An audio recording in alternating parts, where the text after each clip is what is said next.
Good morning everyone, welcome to Economic Times daily news analysis and explanation. So आज है 3 फरवरी and day is Thursday. Cover करेंगे Economic Times को। बाकी अगर आपको ये पीडीएफ चाहिए इकोनॉमिक टाइम्स की, इसके अलावा द हिंदू और बिजनेस स्टैंडर्ड, ये 3 पीडीएफ मैं डेली बेसिस पे टेलीग्राम ग्रुप के ऊपर अपलोड कर देता हूँ। और आज की जैसे अपलोड मैं कर चुका हूँ, तो अगर आप ज्वाइन करना चाहते हैं तो आप नीचे से ज्वाइन कर सकते हैं।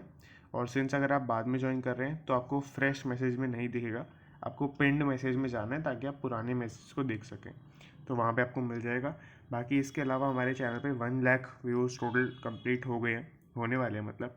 तो वो thank you very much for that. और अब हम स्टार्ट करते हैं हमारे एनालिसिस से। उससे पहले हम टर्म्स कवर करते हैं। तो आज की डेट में ये 3 टर्म्स हमें कवर करनी है: बोर्ड ऑफ डायरेक्टर्स, बॉन्ड और बुक वैल्यूज़। तो ये हम पहले कवर करेंगे।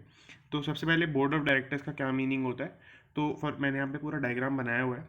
जैसे फॉर एग्जांपल जो शेयर होल्डर्स होते हैं वो कंपनी में शेयर अपनी ओनरशिप ओन करते हैं। ये आपके शेयर होल्डर्स हो गए डायग्राम के अंदर, ये कंपनी हो गई, ये लोग इसके अंदर कंपनी के अंदर इन्वेस्टमेंट करते हैं। तो जाहिर सी बात है कि कंपनी ये या शेयर होल्डर्स ये एक्सपेक्ट करेंगे कि कंपनी उनको प्रॉफिट का एक शेयर देगी, क्योंकि वो भी कंपनी के पार्ट ओनर है। बट होता क्या है कि कंपनी के अंदर बिना बोर्ड ऑफ डायरेक्टर के कंपनी कुछ भी कर सकती है। जो कंपनी के मैनेजर्स हैं वो कुछ भी कर सकते हैं और उनका पता नहीं चल पाएगा शेयर होल्डर्स को, क्योंकि शेयर होल्डर्स के पास उसकी बुक्स को मंगाने का इतना ज़्यादा राइट नहीं होता है। और बुक्स अगर मंगाने का राइट होता भी है तो बुक्स आएंगी जब तक, तब तक तो वो ट्रांजैक्शन हो चुकी होगी, तो उसके बाद का कंट्रोल उनके पास नहीं रहेगा। इसीलिए यहाँ पर क्या किया जाता है, एक बोर्ड ऑफ डायरेक्टर नाम की चीज़ बनती है जिसको शेयर होल्डर्स ही अपॉइंट करते हैं। और वो बोर्ड ऑफ डायरेक्टर्स कंपनी के ऊपर कंट्रोल करते हैं। तो बोर्ड ऑफ डायरेक्टर एक तरीके से क्या हुआ कि वो शेयर होल्डर्स का एक रिप्रेजेंटेशन हुआ कि ये लोग रिप्रेजेंट करेंगे शेयर होल्डर्स को। ये कोई भी ऐसा डिसीजन कंपनी को नहीं लेने देते, क्योंकि जो शेयर होल्डर्स के अगेंस्ट हो, जो शेयर होल्डर्स के बेनिफिट में ना हो, क्योंकि फिर ये खुद इलेक्ट नहीं हो पाएंगे बोर्ड ऑफ डायरेक्टर की पद पर। तो उस वजह से इस तरीके से होता है। तो आई होप आपको बोर्ड ऑफ डायरेक्टर्स क्लियर हो गया होगा यहाँ पर। आगे चलते हैं बॉन्ड। तो बॉन्ड का क्या मीनिंग होता है। बॉन्ड होता है आपका एक कॉन्ट्रैक्ट दो पर्सनस या दो आपकी बॉडीज़ के बीच में, जिसके अंदर होता क्या है कि आपका एक पर्सन लेंडर होता है जो दूसरे पर्सन को लोन देता है। लोन की फॉर्म में कुछ भी पैसा दे सकता है, और उसके अगेंस्ट जो आपका डेट ऑब्लिगेशन है जिसके अंदर आपका इंटरेस्ट रेट आता है और कब वापस पैसा करना है वो आता है। तो हो सकता है इंटरेस्ट रेट ना भी आए, इंटरेस्ट रेट एक एडिशनल फिगर है। हो सकता है कि जैसे आपका बॉन्ड हो 10,000 रुपीज़ का, और उसके अंदर आपको सबमिट कराते टाइम सिर्फ 9,500 रुपीज़ देने हो, और आपको मेच्योरिटी के टाइम पर 10,000 रुपीज़ मिलेंगे। तो आपको इंटरेस्ट एक्चुअली में नहीं मिला यहाँ पर, बट जो 500 का डिफरेंस मिला आपको प्रिंसिपल वैल्यू में और आपकी सरेंडर वैल्यू में, तो उसके अंदर आपको वो आपकी अर्निंग हो गई बेसिकली, जो इंटरेस्ट की फॉर्म में अदरवाइज होती। तो इस तरीके से भी हो सकता है। आगे चलते हैं बुक वैल्यू के ऊपर। तो बुक वैल्यू के अंदर बेसिकली मैं आपको पहले थोड़ा कॉन्ट्रास्ट में बताता हूँ। तो एक होती है आपकी फेयर वैल्यू और एक होती है बुक वैल्यू। फॉर एग्जांपल हमने कोई फर्नीचर खरीदा, हमने फॉर एग्जांपल लेट से 10,000 रुपीज़ का खरीदा। 10,000 रुपीज़ का हमने फर्नीचर आज खरीदा है, बट हो सकता है कि वो 10 साल बाद, या 10 साल तो बहुत ही बड़ी फिगर हो गई, लेट से कि 10 महीने बाद उसकी कितनी वैल्यू रह जाती है। हो सकता है कि उसकी वैल्यू असल में बढ़ जाए मार्केट के अंदर, या असल में कम हो जाए। बट हमारी बुक्स के अंदर उसकी वैल्यू 10,000 ही रहेगी। जितना हम डेप्रिसिएशन चार्ज करते हैं उतना माइनस होगा 1 साल के बाद। तो वो चीज़ रहेगी, बट क्या होगा कि वो 2 महीने के पीरियड के लिए बुक वैल्यू और फेयर वैल्यू में डिफरेंस रहेगा। इसीलिए ये दो चीज़ें अलग हो जाती हैं। और बुक वैल्यू वो वैल्यू होती है जो कंपनी के बुक्स में अकाउंट में वैल्यू चल रही है, या फिर बुक्स के लिए यहाँ पे इन्होंने बैलेंस शीट वर्ड यूज़ कर लिया है, वो भी एक ही बात है। तो आई होप आपको ये 3 टर्म्स क्लियर हो गई होंगी। अगर आपको कोई भी डाउट है तो आप नीचे कमेंट कर सकते हैं। बाकी हम आज के न्यूज़पेपर के ऊपर चलते हैं। और ये नोट्स हैं, ये मैंने हैंड रिटन बनाए हैं, और अगर आपको ये भी पीडीएफ चाहिए तो ये भी आपको टेलीग्राम ग्रुप के ऊपर ही अगेन मिल जाएगी। तो यहाँ पर पहली टर्म से स्टार्ट करेंगे, CBDC payments to be secure PM. तो बेसिकली हुआ क्या है, मैं आपको बैकग्राउंड में बताता हूँ पहले ये न्यूज़ आई कैसे है। तो यहाँ पर मोदी जी ने कल आपके बीजेपी के सभी मेंबर्स को एड्रेस किया था। तो ऑब्वियस सी बात है, इसमें मेन मुद्दा आपका इलेक्शन का ही रहा था। बट क्योंकि सिंस परसों ही आपका बजट आया था, तो आपके बजट के भी कुछ इन्होंने पॉइंट्स यहाँ पर रखे। तो उसी चीज़ की आपकी हेडलाइन है यहाँ पर। जैसे उन्होंने सीबीडीसी के बारे में बात की है। सबसे पहले सीबीडीसी होता क्या है। तो सीबीडीसी आपका सेंट्रल बैंक डिजिटल करेंसी। इसको आप गवर्नमेंट का बिटकॉइन या गवर्नमेंट की खुद की ब्लॉकचेन बेस्ड करेंसी कह सकते हैं। इसके अंदर इन्होंने कुछ इसकी बातें और क्लैरिफाई की हैं। जैसे कि क्या है, सेट द ट्रांजेक्शन्स, जो भी आप इसके अंदर ट्रांजेक्शन्स करेंगे through it will be risk free, वो रिस्क फ्री होंगी। ऐसा नहीं है कि फॉर एग्जांपल आपने आज डोज कॉइन खरीदा तो डोज कॉइन की कल क्या वैल्यू होगी वो किसी को भी नहीं पता, तो वो बहुत ज़्यादा ऊपर जा सकती है, बहुत ज़्यादा नीचे जा सकती है, वो बहुत ही वोलाटाइल है, तो इसके अंदर उतनी वोलाटिलिटी नहीं रहेगी। सिक्योर मतलब जैसे अगर आप ढंग से किसी को पे करना चाहते हैं तो ऐसा नहीं कि कोई फ्रॉड कर सकता है आपके साथ या कोई आपका अकाउंट इजीली हैक कर सकता है और वो पैसे आपके निकल जाएंगे, ऐसा कुछ नहीं होगा इसके अंदर, क्योंकि ऑब्वियसली बात है ये ब्लॉकचेन बेस्ड टेक्नोलॉजी होगी। तो वो चीज़ है यहाँ पर। और रेगुलेटेड में यही है कि यहाँ पर इसका जो प्राइसेस होंगे वो आपकी गवर्नमेंट ही रेगुलेट करेगी। तो गवर्नमेंट अगर ज़्यादा प्राइसेस बढ़ जाएंगे तो गवर्नमेंट सेल कर देगी बहुत ज़्यादा, तो उसमें क्या होगा कि फिर डिमांड कम हो जाएगी और प्राइसेस वापस स्टेबलाइज हो जाएंगे। ऐसा ही अगर प्राइसेस बहुत ज़्यादा कम हो जाएंगे तो गवर्नमेंट खरीदने लग जाएगी और फिर प्राइसेस वापस स्टेबलाइज हो जाएंगे क्योंकि डिमांड बढ़ जाएगी। तो इस तरीके से गवर्नमेंट इसको रेगुलेट करने वाली है। बाकी इसके अलावा can be converted into physical currency, तो किसी भी पॉइंट ऑफ टाइम पर अगर आपको डिजिटल करेंसी आप होल्ड करते हैं और अगर आपको फिजिकल करेंसी की रिक्वायरमेंट है तो ईजिली कन्वर्टेबल रहेगा। तो ये चीज़ है यहाँ पर। Will be developed and regulated by RBI only. तो आरबीआई जैसे कि अभी हमारा जो करेंसी चलते हैं, करेंसी नोट्स चलते हैं, वो भी अभी आरबीआई बनाता है, तो उसी तरीके से ये भी आरबीआई बनाएगा। और मैं आपको यहाँ पे एक इंटरेस्टिंग क्वेश्चन देना चाहता हूँ। सिर्फ एक ऐसी करेंसी डिनोमिनेशन है जो मैं आपको वो भी बता देता हूँ। 1 रुपी कॉइन जो होता है वो आरबीआई के अलावा एक और मिनिस्ट्री है या एक और अथॉरिटी है जो बनाती है, तो वो आपको कॉमन में बताना है, आपको सर्च करके बताना पड़ेगा। आगे चलते हैं। Budget to end crypto taxation ambiguity. तो ये जैसे मैंने आपको कल बोला भी था, ये है कि यहाँ पर क्रिप्टो आपकी जो टैक्सेशन इसके ऊपर लगने वाला है नहीं लगने वाला है, क्या बैन हो जाएगी क्रिप्टो या ये सब, तो इनके ऊपर आपका बहुत ज़्यादा अनसर्टेनिटी थी, एम्बिग्विटी थी। तो उसको यहाँ पर बजट ने ख़त्म कर दिया है, क्योंकि आप सभी को पता है कि बजट ने 30% इसके ऊपर टैक्स रेट लगा दिया है। बट आर्टिकल के अंदर ये मेंशन है कि यहाँ पर जो बैन हो सकता है क्रिप्टो के ऊपर वो भी अभी टेबल पर है। टेबल पर है का क्या मीनिंग होता है? इसका मीनिंग होता है कि अभी ऐसी कंप्लीट पॉसिबिलिटी नहीं है कि क्रिप्टो बैन नहीं होगा, हो सकता है कि बैन भी हो जाए, क्योंकि जो टैक्स इम्प्लाई किया गया है वो बैन वाली चीज़ों को नहीं हटाता है। बैन किस लिए हो रहा था? बैन हो रहा था मेनली इस पर्पज़ के लिए कि ये चीज़ जो मनी है क्रिप्टो से, वो आपकी स्मगलिंग के लिए, आपके टेररिज्म को फंड करने के लिए, इन सब चीज़ों के लिए यूज़ हो रही है। टैक्स रेट के बावजूद भी ये सब चीज़ें कंटिन्यू हो सकती हैं, तो उसको चेक करने के लिए यहाँ पर गवर्नमेंट और ज़्यादा यहाँ पर रिसर्च कर रही है। तो वो है यहाँ पर। बाकी फाइनेंशियल ईयर 2023 का जो अभी कल बजट आया, परसों बजट आया, उसने आपका क्लियर कर दिया क्रिप्टो टैक्स के जो रूल्स हैं। इसके अलावा but does not question legitimacy of crypto. तो मतलब यहाँ पर लेजिटिमेसी के लिए एक वर्ड चलता है हिंदी में, वैधता। तो उसकी कितना वो वैध है क्रिप्टो, उसके बारे में कोई भी चीज़ ये नहीं बताता है। अच्छा, अब इसमें दूसरी साइड भी है। इसमें ये कई लोगों को लगता है कि सिंस 30% जो बजट के ऊपर टैक्स रेट लगाया है इन्होंने, जैसे मैंने आपको कल भी बोला था, वो लॉटरी, गैम्बलिंग, गिफ्ट्स, प्राइसेस के ऊपर लगता है। तो उसी तरीके से ये गवर्नमेंट, कई लोग ये मान रहे थे कि गवर्नमेंट अभी भी यही सोचती है कि क्रिप्टो के अंदर आपका लॉटरी का पैसा मिलता है, क्रिप्टो के अंदर फ्री में पैसा कमाते हैं लोग, ये वो सब चीज़ें हैं, या गैम्बलिंग है एक तरीके से। बट जो सीधी सी बात है, जो इन्वेस्ट करेगा वो ऐसा नहीं सोचेगा। तो उस वजह से बहुत सारे इन्वेस्टर्स ऐसा नहीं सोचते हैं, जिन्होंने इस चीज़ के ऊपर क्वेश्चन उठाया कि आपने 30% टैक्स रेट ही क्यों सिलेक्ट किया, क्योंकि वो लॉटरी के ऊपर है इसीलिए सिलेक्ट किया है क्या आपने? तो वो चीज़ क्वेश्चन उठाई, इसलिए इन्होंने ये चीज़ यहाँ पर बताई है। आगे चले तो यहाँ पर तरुण बजाज रेवेन्यू सेक्रेटरी का ये पूरा मतलब इंटरव्यू था, या कह सकते हैं उनकी पूरी स्टेटमेंट थी। तो ये मैंने यहाँ पे थोड़ा सा ऐसे मेंशन कर दिया है। आगे चलते हैं। बाकी digital currency roll out in financial year 2023, government in touch with RBI on borrowing. तो यहाँ पर बेसिकली आपको एक बैकग्राउंड में कॉन्सेप्ट समझना पड़ेगा। इसके अंदर होता क्या है कि जो अभी आज के डेट में आईएनआर करेंसी चलती है, रुपी चलते हैं, तो उसके लिए जितना भी आरबीआई इशू करता है उतना आरबीआई अपने पास गोल्ड भी रखता है। क्योंकि क्या होता है कि अगर कोई करेंसी का बैक वैल्यू नहीं होगा तो करेंसी का कोई मीनिंग नहीं होगा, और वो मतलब ऐसी कितनी भी करेंसी आरबीआई छापता रहेगा। यही रीज़न है कि आरबीआई कितनी भी करेंसी नहीं छापता रहता है, क्योंकि फिर उस गोल्ड की वैल्यू उतनी रहने वाली है, तो वो आपकी करेंसी की वैल्यू को अफेक्ट करेगा लॉन्ग टर्म में। तो इसीलिए यहाँ पर गोल्ड की बैकिंग इसके पीछे रहती है। इसको हम पेग करना भी बोलते हैं कि रुपी की वैल्यू गोल्ड से पेग्ड होती है। तो इस तरीके से होता है। अब यहाँ पे होगा क्या कि यहाँ पर आरबीआई फिजिकल करेंसी को पेग कर देगा डिजिटल करेंसी से। तो जैसे अपने गोल्ड को बैक में रखा है आपके जो नॉर्मल करेंसी है उसमें, तो इसी तरीके से जो डिजिटल करेंसी है उसके लिए फिजिकल करेंसी बैक में रहेगी। बट इतनी करेंसी लाने के लिए क्या कर रहा है आरबीआई?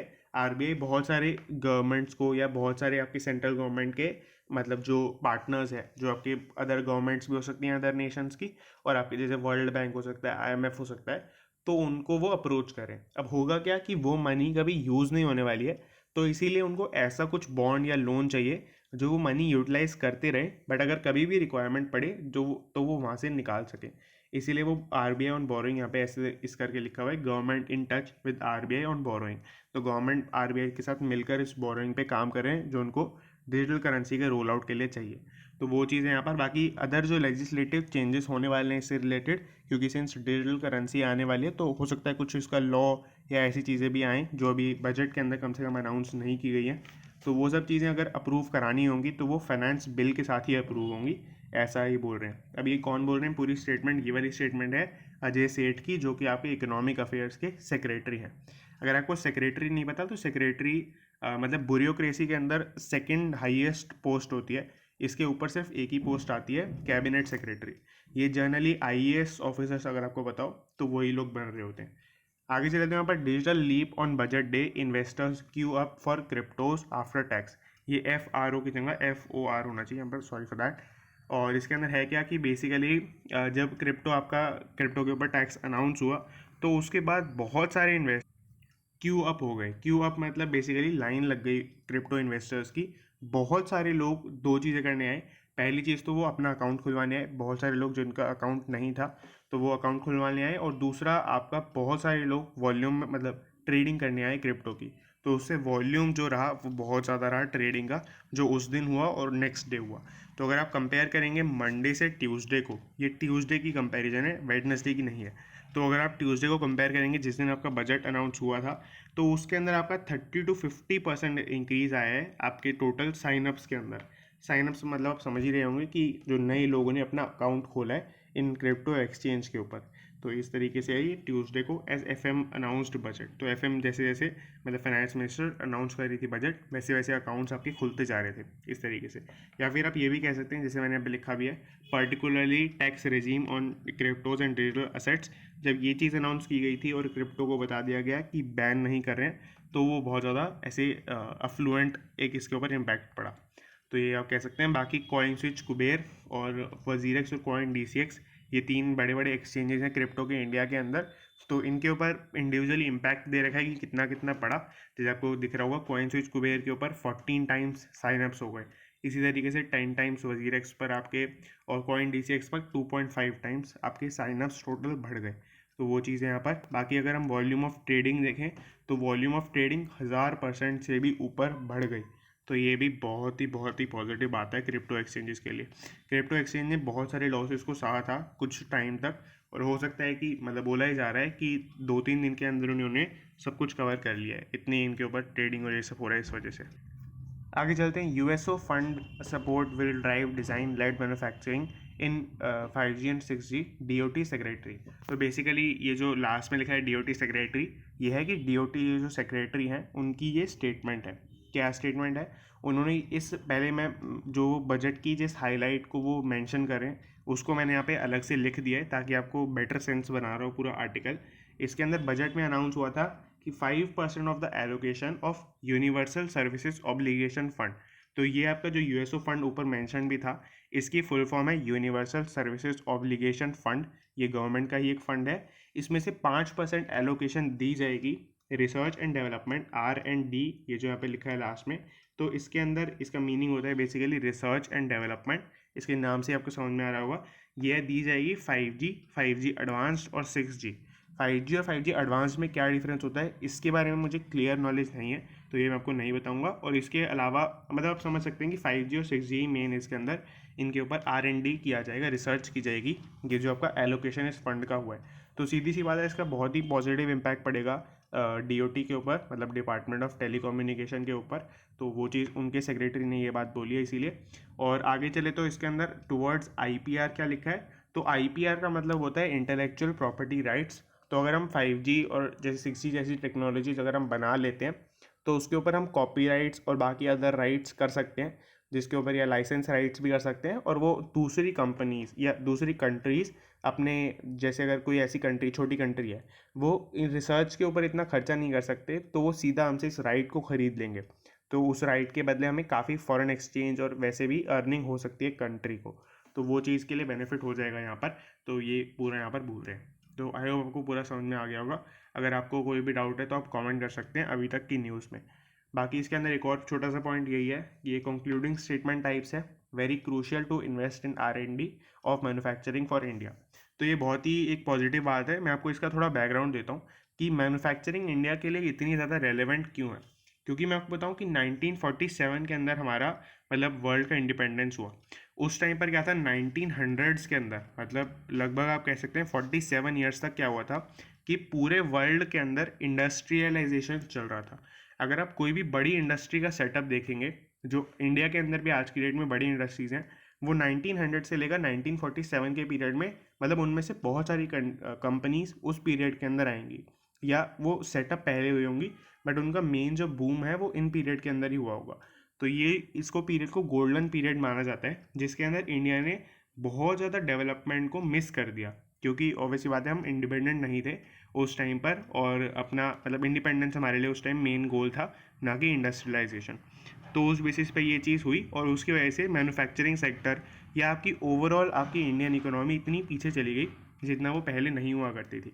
ये काफ़ी बड़ा लॉजिक है जो इन सब बातों के पीछे चल रहा होता है कि क्यों इतना क्रूशियल है ये इन्वेस्टमेंट करना। खैर आगे चलते हैं। Crypto transactions under taxman's licence.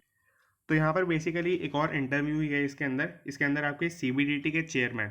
सबसे पहले CBDT होता क्या है, कोई भी टर्म आती है तो मैं कोशिश करता हूँ कि आपको समझा दूँ पहले उस टर्म का या शॉर्ट फॉर्म का मीनिंग, क्योंकि नहीं तो पूरा टाइम आपका उसको गेस करने में ही चले जाता है कि कितना क्या उसका मीनिंग हो सकता है। तो मैं पहले आपको CBDT का मीनिंग बताता हूँ। तो CBDT आपकी इसका फुल फॉर्म है central board of direct taxes. तो इसका बेसिकली मीनिंग ये होता है, जो डायरेक्ट टैक्स है आपका, जिसके अंदर आपका इनकम टैक्स, कॉरपोरेट टैक्स आते हैं, ये दो मेन टैक्सेस आते हैं सिर्फ। तो उनकी पूरी जो रेगुलेटरी बॉडी है, सबसे बड़ी रेगुलेटरी बॉडी है, उसके चेयरमैन की बात कर रहे हैं। तो उनका नाम है मोहपात्रा। तो उनकी बात कर रहे हैं, उनके साथ इंटरव्यू हुआ है। उन्होंने क्या बताया, उन्होंने ये बोला कि यहाँ पर जो लोग हैं वो अभी क्रिप्टो के टैक्स को देखकर इतना खुश हो रहे हैं या दुखी हो रहे हैं, जो भी हो रहे हैं, बट क्रिप्टो के ऊपर टैक्स तो पहले भी था। ये 30% का स्लैब अभी इंट्रोड्यूस हुआ है, बट जो आपका टैक्स था वो तो पहले भी लगता ही था क्रिप्टो के ऊपर। पर क्या हुआ है कि उन्होंने इतना डेटा कलेक्ट किया है कि 2017 से बहुत सारे लोग, सॉरी फॉर दैट, कुछ ग्लिच हो गया, मुझे पता नहीं था, और बाकी मुझे वीडियो भी अभी वापस से रिकॉर्ड करनी पड़ी इसके बाद जो थी। तो मैं यहाँ पे एक बार वापस से बताता हूँ आपको। तो जो CBDT होता है उसका मीनिंग होता है आपका central board of direct taxes. तो इसके जो चेयरमैन हैं मोहपात्रा, उनकी बात यहाँ पर कर रहे हैं। तो इसके अंदर है क्या कि उन्होंने बोला है कि जो भी लोग थे जिन्होंने क्रिप्टो में डील किया 2017 से लेकर अभी तक, क्योंकि 2017 के अंदर क्या हुआ था, या उससे पहले क्या चल रहा था, उससे पहले RBI का एक बैन चल रहा था बैंक्स के ऊपर, कि बैंक्स डील नहीं कर सकते आपके जो क्रिप्टो एक्सचेंजेस हैं उनके साथ। तो उसकी वजह से क्या हुआ था कि कोई भी पर्सन खरीद नहीं पा रहा था। तो 2017 से ही बहुत ज़्यादा आपकी ट्रेडिंग वॉल्यूम्स बढ़ी थी, जब ये बैन हटा सुप्रीम कोर्ट के रूल के बाद।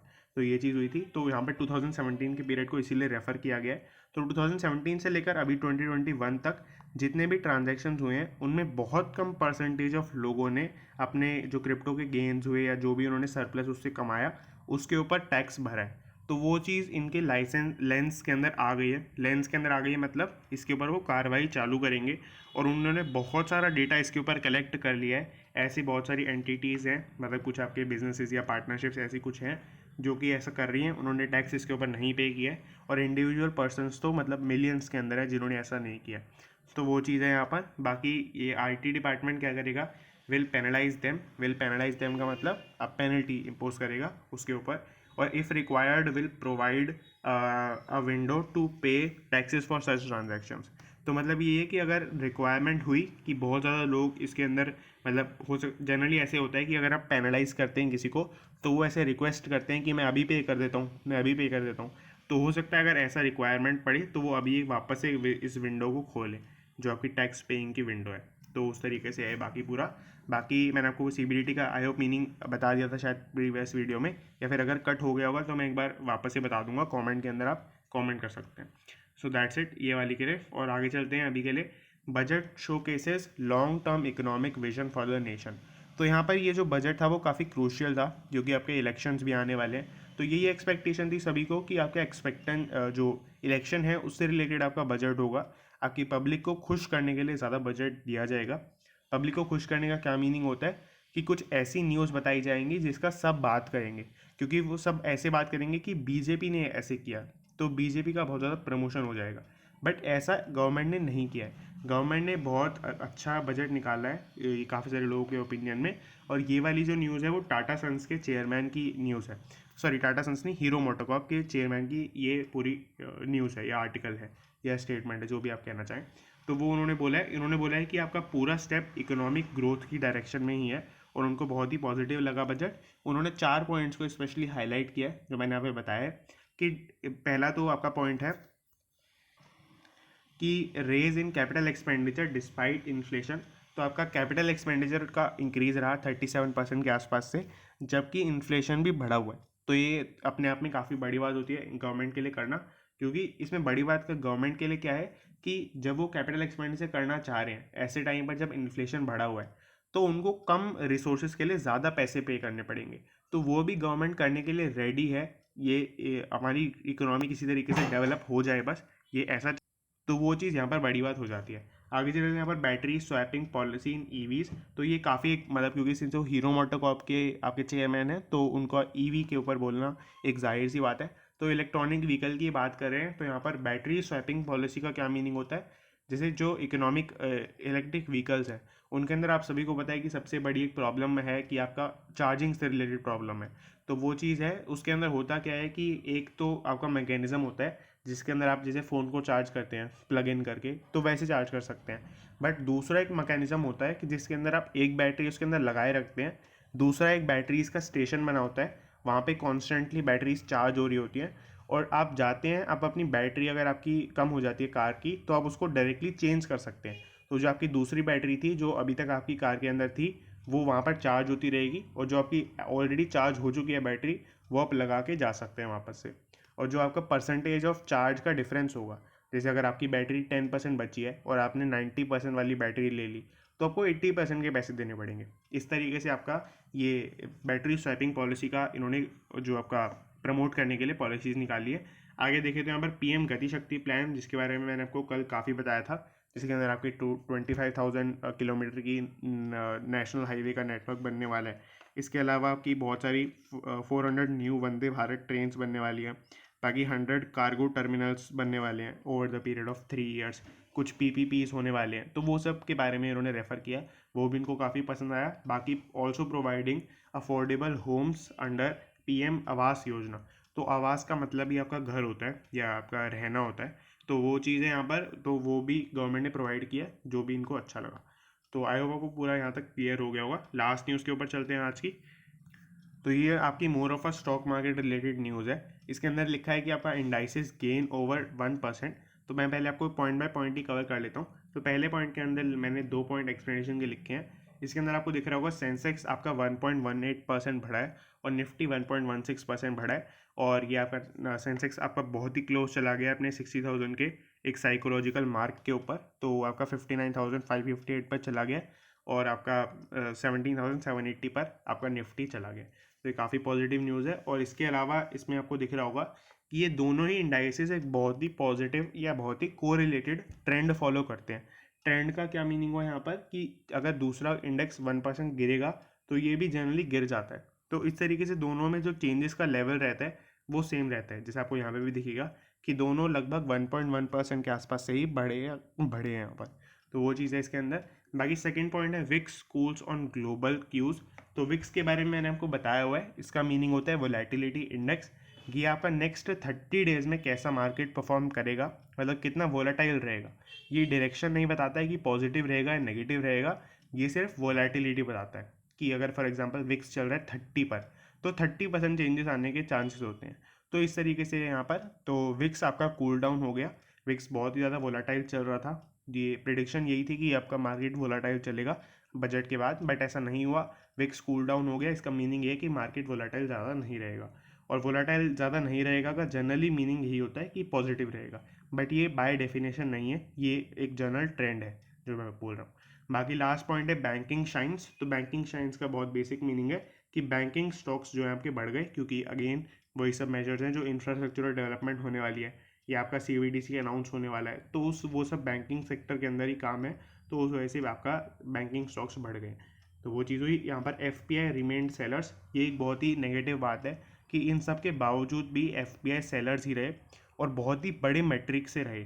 अगर मैं आपको बताऊँ तो मंडे को FPI ने टोटल जितना सेल किया था वो 24 crore rupees worth of shares था, और जो आपका लास्ट में मतलब ट्यूसडे को सेल हुआ जो FPI ने किया वो 183 crore rupees worth of share था वेडनेसडे को, सॉरी वेडनेसडे की मैं बात कर रहा हूँ। तो वो चीज़ें यहाँ पर तो काफ़ी अपने आप में नेगेटिव बात है। बाकी इसके अलावा अगर आप डोमेस्टिक इंस्टीट्यूशनल इन्वेस्टर का देखें तो उन्होंने टोटल मिलाकर 426 करोड़ ऑफ शेयर्स खरीदे आपके वेडनेसडे की बात है ये भी अगेन। तो आई होप आपको पूरा क्लियर हो गया होगा। अगर आपको कोई भी डाउट है तो आप कमेंट कर सकते हैं, मैं आपको नीचे रिप्लाई कर दूंगा। बाकी अगर आप टेलीग्राम पे डाउट पूछना चाहें तो उसके ऊपर भी आप पूछ सकते हैं, ये PDF भी आपको उसी के ऊपर मिल जाती है। So that's it and thanks for watching.